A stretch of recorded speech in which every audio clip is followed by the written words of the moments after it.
नमस्कार मित्रांनो, स्टार प्रवाह वाहिनीवरील ठरलं तर मग ही मालिका सध्या अतिशय उत्कंठवर्धक वळणावर आलेली आहे।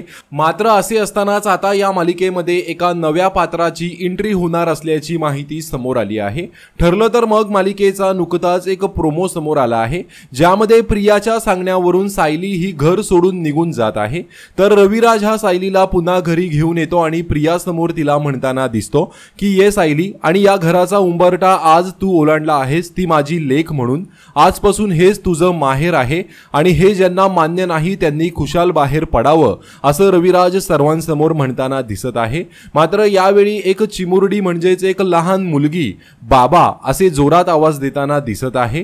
तेव्हा सायली देखील तिच्याकडे पाहताना दिसत आहे। मात्र ही लहान मुलगी नेमका कोण आहे याबाबत प्रोमो मध्ये अजून तरी सांगण्यात आलेलं नाहीये, पण यावरूनच लक्षात येत आहे की ठरलं तर मग मालिकेमध्ये आता एका बाल कलाकाराची एंट्री होणार आहे।